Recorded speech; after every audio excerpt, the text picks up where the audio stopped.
Como é que você analisa esse cenário da disputa paulistana, ou Sakamoto, com esses novos números da Genial Quest?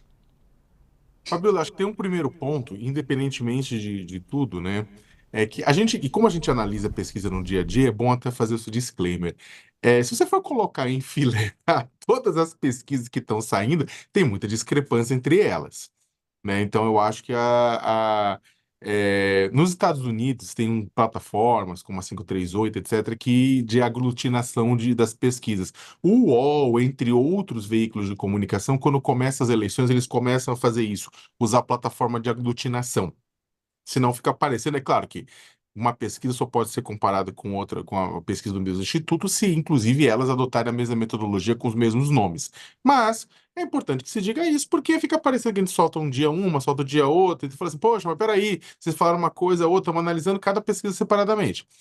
Começando as eleições, essas plataformas que aglutinam pesquisas e mostram medianas, etc., vêm a público para mostrar e tirar dúvida e mostrar, olha, onde está a maioria das pesquisas, para onde está apontando uma minoria, quem acerta mais, quem acerta menos, para ajudar o pessoal. Porque senão fica parecendo, pô, mas ontem era uma coisa, hoje é outra, e as pesquisas estão bastante discrepantes. É claro que elas não mudam na discrepância, que Nunes e Boulos se alternam numericamente em primeiro lugar, apesar de empate técnico. E aí começam os pontos que eu acho que é interessante colocar. Primeiro, campanha do Nunes estava esperando chegar nesse momento aqui nas portas de julho com 10 pontos à frente do Boulos. Não rolou. Dois, não rolou em muito por conta da entrada de Marçal e de Datena na pré-campanha. Eles tiram bastante voto do, eh, do prefeito, né? E o Datena, né, é especialmente preocupante, eu concordo com o Josias, é o terceiro ponto, né, que o Datena é uma pessoa que tem muita votação entre uma camada mais pobre da população, né, esse grupo se sente mais representado pelo Datena, principalmente da periferia. E o Nunes tem uma boa votação em determinadas periferias de São Paulo, né, o Nunes ou a rede de apoio dos vereadores, né, que estão ligados ao Nunes. Então, o que acontece? Isso acaba roubando voto do Nunes, né? E o Marçal acaba roubando o voto do Nunes, que é o quarto ponto, aonde no escopo mais ideologizado da direita, né? Então, entre bolsonaristas, inclusive, que vem no Nunes, não um bolsonarista raiz, mas que vem uma pessoa que é apoiada pelo Bolsonaro, ou nem sabe que é apoiada pelo Bolsonaro ainda, mas vem uma pessoa que eles refletem melhor o seu próprio discurso no discurso dele. Então, hoje, a entrada do Marçal e do Datena é ruim, e foi ruim para o Nunes, né? Até porque é o seguinte, aí você fala, mas no segundo é o quinto ponto, mas no segundo turno todo mundo é igual, né? Quer dizer, porque muda. E aí esses votos, a maioria voltaria para o Nunes e pro Marçal.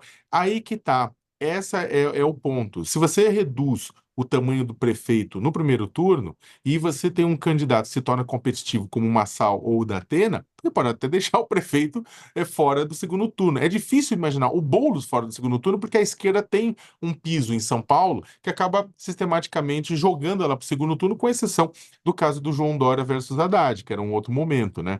Teve crise de corrupção, né? Petrolão, tudo isso mais. Agora o resto, a esquerda acaba sendo jogada para o segundo turno sistematicamente. A direita é que agora vai ter que lutar para isso. E o prefeito fica preocupado, porque menos pontos nas pesquisas significa a base olhando, será que ele é o melhor? Será que não é melhor da outra pessoa? Ele, é claro, via os seus assessores, via a imprensa, ele vai falar, tá tudo bem, tá tudo bom, isso não tem problema nenhum, tem o apoio do Bolsonaro. Agora, internamente, ele tem medo. Ele tem medo por conta de tudo isso, né?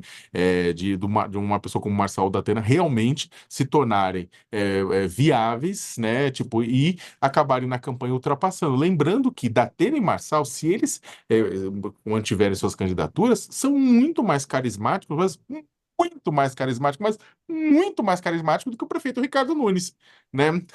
O Boulos é carismático, o Marçal é carismático, o Datena é carismático, o prefeito Ricardo Nunes não. Né? E a própria organização do seu entorno sabe disso. Para terminar, tem um ponto que é o seguinte: no, seg- ainda não está claro como é que vai funcionar o sistema de transferência de votos, né? O Bolsonaro vai transferir para o Nunes, né? O Lula, é claro, vai transferir para o Boulos. O Boulos espera com expectativa o momento em que o Lula vai aparecer na TV e no rádio falando eu sou Boulos, né? Para que isso transfira. A pergunta é como vai funcionar a transferência. A pergunta é como vai funcionar a transferência do próprio Tarcísio. né? Existe uma rejeição muito grande a uma avaliação muito ruim do Bolsonaro em São Paulo em geral, ao que foi o governo. Mas a pergunta do Tarcísio: o Tarcísio vai transferir voto que nem o Bolsonaro transfere? Ele é um transferidor de voto? Ele nunca foi testado, ele vai ser testado agora.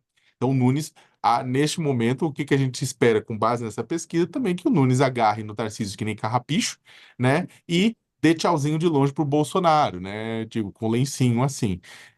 O que mostra, Fabiola, em suma e em síntese, né?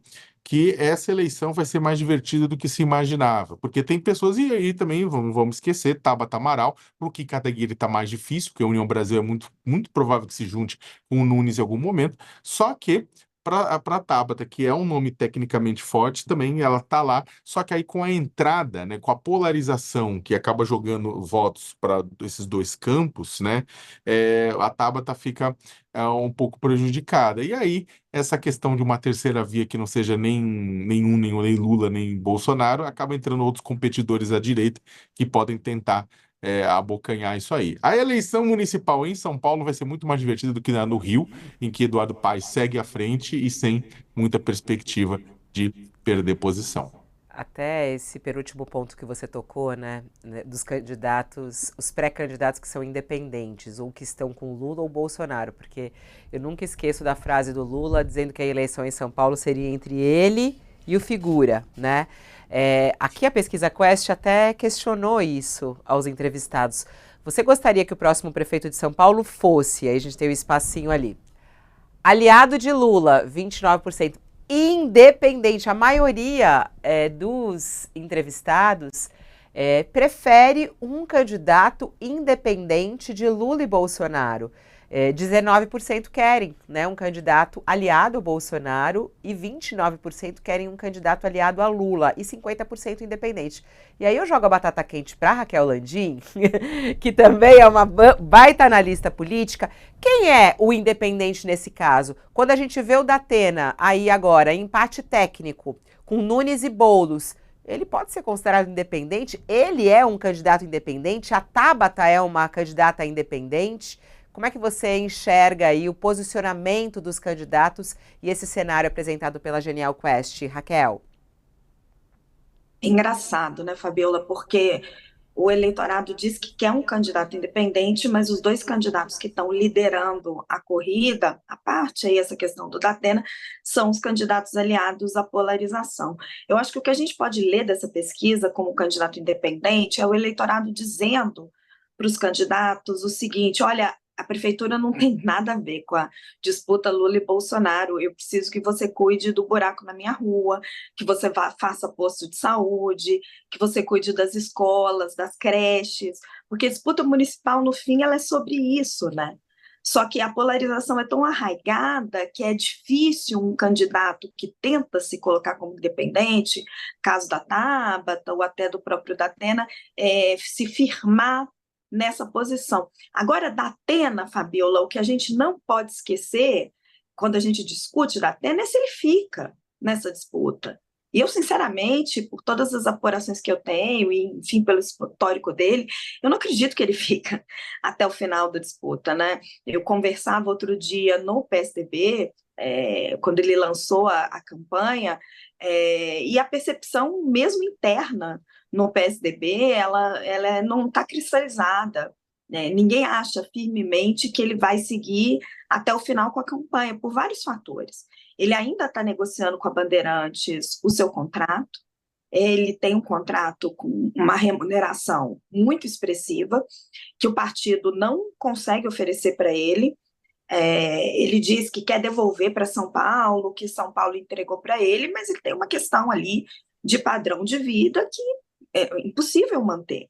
E para Bandeirantes, ele é um ativo muito estratégico, porque ele alavanca a audiência para o Jornal da Noite, para o principal jornal de notícias. Então, tem uma negociação ali que ainda está acontecendo, e o PSDB, na verdade, eles fazem conta já com o Datena desistindo. Então, o cálculo do PSDB ainda andar de mãos dadas com o PSB, com Tabata Amaral, e indicar para ela um vice quando o Datena desistir. Se você conversa nos bastidores do PSDB, é esse o cálculo político que eles fazem.